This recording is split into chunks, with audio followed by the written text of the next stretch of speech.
So நம்ம இப்போ வந்து டிரான்ஸ்போர்ட் ஆஃப் கேஸஸ் பார்க்க போகிறோம். அதில் வந்து முக்கியமானது வந்து பார்த்திங்கன்னா O2 அண்ட் CO2. ஸோ இந்த O2 அண்ட் CO2 எது மூலியமா வந்து நம்ம பாடியில் டிரான்ஸ்போர்ட் ஆகுது அப்படின்னா பிளட் மூலியமா தான் நம்ம பாடியில் டிரான்ஸ்போர்ட் ஆகுது. இந்த O2 சரி இந்த CO2 நம்ம எது மூலியமா டிரான்ஸ்மிட் ஆகுது? பிளட். ஸோ பிளட் மூலிமா தான் அது டிரான்ஸ்மிட் ஆகுது. ஸோ பிளட்டில் வந்து O2 எவ்வளோ போகுது, CO2 எவ்வளோ போகுது அப்படின்னு நம்ம பார்க்குறோம்.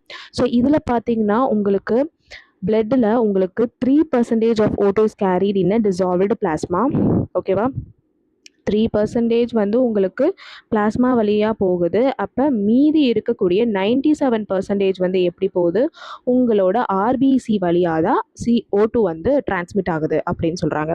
நெக்ஸ்ட் நம்ம CO2 பார்க்கலாம். CO2 வந்து பார்த்தீங்கன்னா 25% வந்து CO2 கேரிட் பை ஆர்பிசி, மீதி 70% வந்து பைகார்பனேட்ஸ் மூலிமா, 7% வந்து பிளாஸ்மா மூலிமா. ஸோ அவங்க என்ன சொல்கிறாங்க அப்படின்னா 20 to 25% எப்படி போகுது அப்படின்னா ஆர்பிசி மூலிமா போகுது. தென் 70% வந்து பைகார்பனேட் HCO3- கெமிக்கல் நேம் வந்து ரொம்ப முக்கியம்.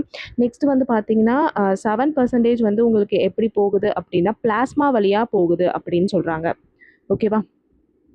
ஸோ நெக்ஸ்ட்டு பார்த்தீங்க அப்படின்னா ஒன்று மட்டும் நீங்கள் நல்லா தெரிஞ்சுக்கோங்க. What is a plasma RBC?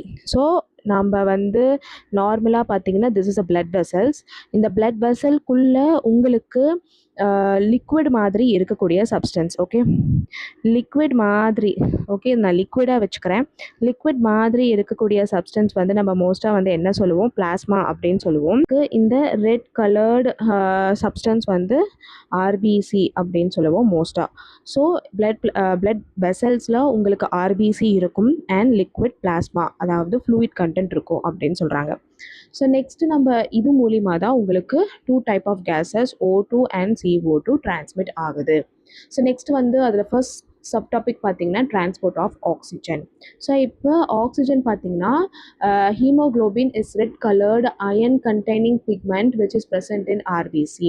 So இங்கே பார்த்தீங்கன்னா ஆர்பிசி பார்த்தீங்கன்னா இந்த மாதிரி ரெட் கலர்டு தான் இருக்கும். ஏன் இது வந்து ரெட் கலர்டு தான் இருக்குது அப்படின்னா டியூ டு ஹீமோக்ளோபின். ஸோ இதனால தான் உங்களுக்கு ரெட் கலர் வந்து ஆர்பிசி இருக்குது. ஓகேவா? ஆக்சுவலி பார்த்தீங்கன்னா ஆர்பிசியில் உங்களுக்கு 4 இந்த மாதிரி ப்ரோட்டீன்ஸ் இருக்கும். ஆக்சுவலி பார்த்தீங்கன்னா ஹீமோக்ளோபினை நம்ம பிரிக்கலாம். ஹீம்னா அயன் அப்படின்னு சொல்லுவோம், குளோபின்னா ப்ரோட்டீன் அப்படின்னு சொல்லுவோம். ஓகேவா? ஸோ இதெல்லாம் வந்து ப்ரோட்டீன் கண்டென்ட்டில் இந்த மாதிரி உங்களுக்கு ரவுண்ட் ரவுண்டாக இருக்கும்.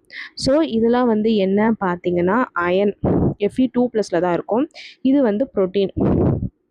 இதுதாங்க ஹீமோக்ளோபினோட ஸ்ட்ரக்சர். இதெல்லாம் வந்து என்ன பார்த்தீங்கன்னா alpha beta. So 2 alpha 2 beta 4 iron வந்து ப்ரோட்டீனோட கனெக்டாக இருக்கிற பேர் தான் என்னது? ஹீமோக்ளோபின் அப்படின்னு சொல்லுவாங்க. இந்த ஹீமோக்ளோபினில் இருக்கக்கூடிய இந்த அயனில் தான் எனக்கு O2 மாலிக்யூல்ஸ் வந்து அட்டாச் ஆகும் இந்த மாதிரி. ஸோ O2 மாலிக்யூல்ஸ் அட்டாச் ஆகும். ஸோ 4 O2 மாலிக்யூல்ஸ் உங்களுக்கு 4 O2 மாலிக்யூல்ஸ் இன் 1 ஆர்பிசி. ஒரு ரெட் பிளட் செல்ஸில் 4 O2 மாலிக்யூல்ஸ் வந்து எடுத்துகிட்டு போகும். ஓகேவா? ஸோ அதான் each haemoglobin can carry the maximum 4 molecules of O2ன்னு சொல்லியிருக்காங்க. ஸோ அதை நான் இப்போ சொன்னேன். ஸோ நெக்ஸ்ட் பார்த்தீங்க அப்படின்னா ஒரு O2 ப்ளஸ் ஒரு ஹீமோக்ளோபின் ஃபார்ம் ஆச்சு அப்படின்னா அதுக்கு பேர் இருக்குது. அதுதான் வந்து ஆக்சி ஹீமோக்ளோபின் அப்படின்னு சொல்லுவாங்க. ஓகேவா? அதுதான் என்னது? Oxyhaemoglobin. ரொம்ப இம்பார்ட்டண்டான பேர். ஓகேவா? நெக்ஸ்ட் பார்த்தீங்க அப்படின்னா இதில் கொடுத்துருக்காங்க binding of oxygen with haemoglobin is primarily due to pressure of O2. இப்போ இந்த ஹீமோக்ளோபினோட O2 அட்டாச் ஆகுது பார்த்தியா, அதுக்கு ஒரு முக்கியமான காரணம் இருக்கணும். What is nothing but PO2, partial pressure of O2 வந்து அதிகமாக இருக்கணும். இருந்தால் மட்டும்தான் I can bind it with haemoglobin.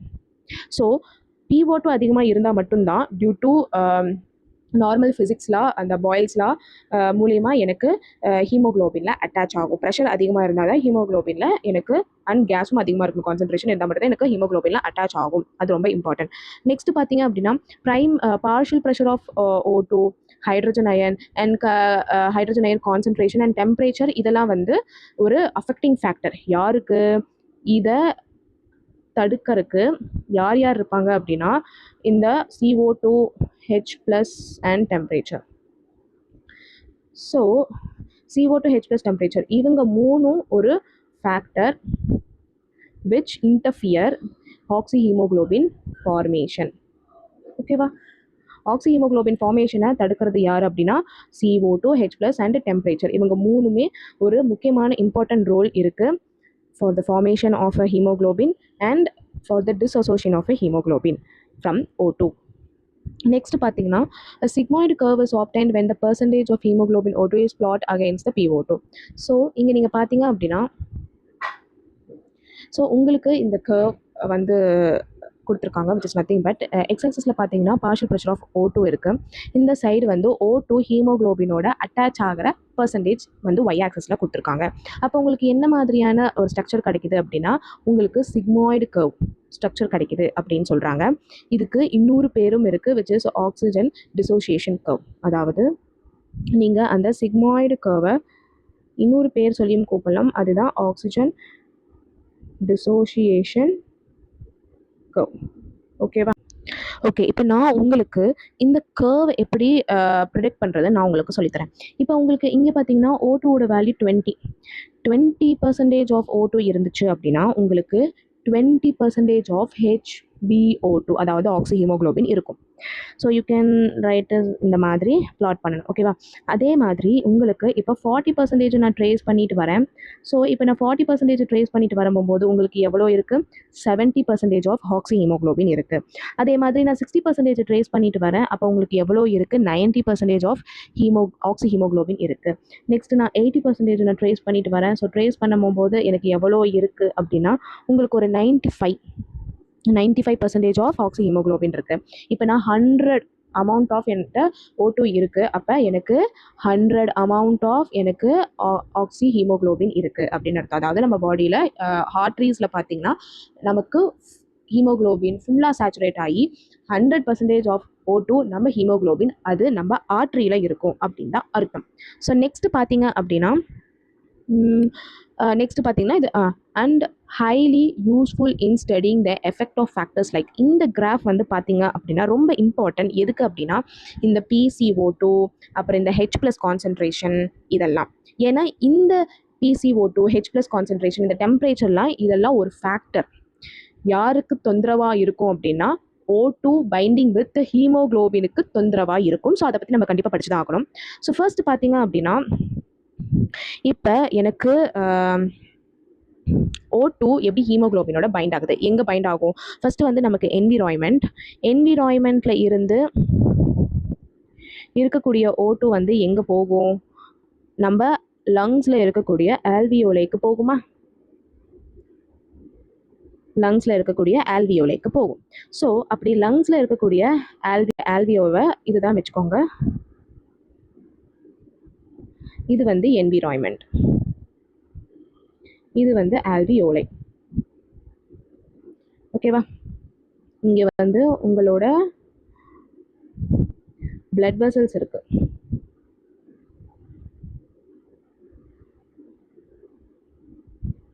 சரியா? இதுதான் உங்களோட பிளட் வெசல்ஸ் இருக்குது. இப்போ வந்து பார்த்தீங்க அப்படின்னா இப்போ எனக்கு இந்த மாதிரி O2s இருக்குது.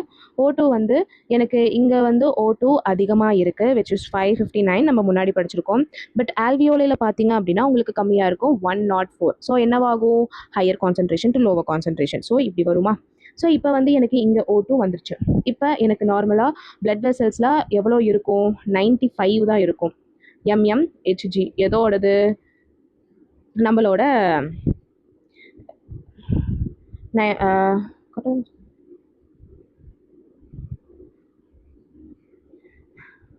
95 mmHg நம்ம பிளட் வெசல்ஸில் இருக்கும். ஸோ அப்போ என்ன ஆகும்?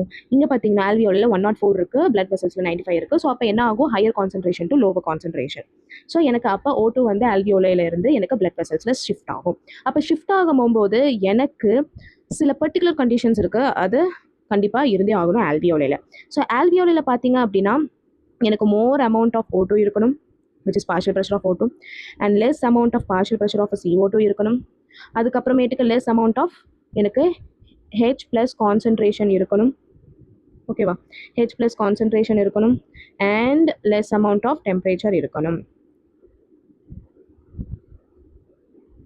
ஓகே, எனக்கு more amount of PO2, less amount of PCO2, less amount of H+ concentration, less amount of temperature. So இதெல்லாம் வந்து எனக்கு ஆல்வியோலேயில் இருக்கணும், ஷுட் ஹேவ். இந்த ஆல்வியோலேயில் இந்த கண்டிஷன்ஸ்லாம் இருந்தால் மட்டும்தான் எனக்கு O2 PO2 வந்து எனக்கு பிளட் வெசல்ஸில் என்டர் ஆகும். என்டர் ஆகி then it find to haemoglobin. ஓகேவா? ஸோ எனக்கு இது கண்டிப்பாக இருக்கணும். ஸோ அதான் இங்கே சொல்லியிருக்காங்க, high PO2, low PCO2, high அதை இங்கே சொல்லியிருக்காங்க. So in alveoli where the high PO2, low PCO2, less H+ concentration, lower temperature is favorable for oxyhemoglobin formation. So இதுவே நீங்கள் பார்த்தீங்க அப்படின்னா, ஸோ இப்போ பிளட்டில் வந்துருச்சு. இப்போ பிளட்ல இருந்து எனக்கு எங்கே போகணும்? டிஷ்யூக்கு போகணும், டிஷ்யூ சைட். ஓகேவா? இப்போ எனக்கு இந்த இடத்துல எனக்கு பிளட் வெசல்ஸ் இருக்குது. ஸோ பிளட் வெசல்ஸில் எனக்கு O2 with iron. So O2 with அயனோட கனெக்ட் ஆகியிருக்கு. அண்ட் இங்கே பார்த்தீங்கன்னா எனக்கு டிஷ்யூஸ் இருக்குது. ஓகேவா? ஸோ எனக்கு வந்து இங்கே டிஷ்யூஸ் இருக்குது. ஸோ நான் ஏற்கனவே சொன்ன பிளட்டில் ஆர்டரிஸில் பார்த்தீங்கன்னா 95 mmHg இருக்கும் PO2ஓட ப்ரெஷர் லெவல். பட் ஆனால் டிஷ்யூஸில் பார்த்தீங்கன்னா உங்களுக்கு 40 mmHg தான் இருக்கும். ஸோ அப்போ கண்டிப்பாக higher concentration to lower concentration. So இது மட்டும் இல்லாமல் இன்னும் சில ஃபேக்டர்ஸ் இருக்குது. என்ன பார்த்தீங்க அப்படின்னா, உங்களுக்கு இங்கே கொடுத்துருக்காங்க டிஷ்யூஸில் எனக்கு லோ PO2 இருக்குது, ஹை PCO2 இருக்குது, high H+ concentration and high temperature இருந்தால் மட்டும்தான் எனக்கு favourable for dissociation of oxygen from the haemoglobin. ஓகேவா? ஸோ எனக்கு இந்த பிளட் வெசல்ஸ் அண்ட் டிஷ்யூஸில் எனக்கு லோ அமௌண்ட் ஆஃப் PO2 டிஷ்யூஸில் இருக்கணும் and high amount of PCO2 in tissues. அதுக்கப்புறம் high H+ concentration and high temperature. சரியா? ஸோ இந்த கண்டிஷன்ஸ் எல்லாம் இருந்தால் மட்டும்தான் எனக்கு என்ன ஆகும் அப்படின்னா, எனக்கு இந்த ஹீமோக்ளோபின்ல இருந்து இந்த O2 ஸ்ப்ளிட் ஆகும். ஸ்ப்ளிட் ஆகி இந்த O2 பிளட் வெசல்ஸில் இருந்து டிஷ்யூக்கு போயிடும். சரியா? ஸோ இங்கே தான் டிஷ்யூவில் நடக்கக்கூடிய சப்ஸ்டன்ஸ். ஸோ அதாவது எனக்கு ஆல்வியோலையில் பார்த்தீங்கன்னா எனக்கு ஆக்சி ஹீமோக்ளோபின் நடக்குது. ஆனால் டிஷ்யூஸில் பார்த்தீங்க அப்படின்னா எனக்கு என்ன நடக்குது? டிசோசியேஷன் ஆஃப் ஆக்சிஹீமோக்ளோபின் நடக்குது. ஸோ இது ரிவர்சிபிள் ப்ராசஸ் அப்படின்னு சொல்லுவாங்க. அதாவது Hb+O2 gives HbO2. இது ஆல்வியோலையில், இது டிஷ்யூஸில். ஓகேவா? So this clearly indicate the O2 gets bond in hemoglobin in lung surface and dissociated at tissues. ஓகேவா? ஸோ நெக்ஸ்ட் வந்து பார்த்தீங்க அப்படின்னா ரொம்ப இம்பார்ட்டண்ட், MCQஸில் நிறைய தடவை கேட்டிருக்காங்க நீட்டில். Every 100 ml of oxygenated blood deliver the 5 ml of O2 to the tissues and normal physiological condition. So என்ன சொல்கிறாங்க அப்படின்னா 100 ml ஆஃப் ஆக்சிஜனேட்டட் பிளட் வந்து உங்களுக்கு 5 ml ஆஃப் O2 எங்கே போகுது? டிஷ்யூக்கு போகுது. சரியா? ஸோ 100 ml ஆஃப் ஆக்சிஜனேட்டட் அது வந்து 5 ml கேரி பண்ணி உங்களுக்கு டிஷ்யூக்கு போகுது. இதுவே நீங்கள் லிட்டரில் பார்த்தா எவ்வளோ இருக்கும் நீங்கள் கால்குலேட் பண்ணி பார்த்தீங்கன்னா 1.5 லிட்டர் 0.005 லிட்டர் ஆஃப் O2 வந்து இன் டேர்ம்ஸ் ஆஃப் லிட்டரில் உங்களுக்கு டிஷ்யூஸில் போகுது அண்டர் நார்மல் ஃபிசியாலஜிக்கல் கண்டிஷன்ஸ். ஓகேவா? ஸோ இதில் பார்த்தீங்கன்னா மோஸ்ட்டாக கேள்விகள் என்ன கேட்பாங்கன்னா, மோஸ்ட்டாக அசர்ஷன் ரீசன்ஸ் கேட்பாங்க. தென் த வேல்யூ ஆஃப் இந்த 100 ml 500 ml அதெல்லாம் கேட்பாங்க. அண்ட் பார்த்தீங்க அப்படின்னா இந்த ஃபேக்டர்ஸ்லாம் கேட்பாங்க. இந்த ஃபேக்டர்ஸ் அட் ஆல்வியோலையில் ஸோ இதெல்லாம் கேட்பாங்க. And sigmoid and dissociation curve இதெல்லாம் வந்து 1 வேர்ட்ஸில் கேட்பாங்க, 1 வேர்ட் MCQஸில். ஸோ இதுதான் வந்து டிரான்ஸ்போர்ட் ஆஃப் O2. நம்ம நெக்ஸ்ட்டில் கார்பன் டை ஆக்சைடு பார்ப்போம். So until bye. ஏதாச்சும் டவுட் இருந்துச்சுன்னா நீங்கள் உங்கள் டவுட்டை வந்து கமெண்ட்டில் போஸ்ட் பண்ணுங்கள்.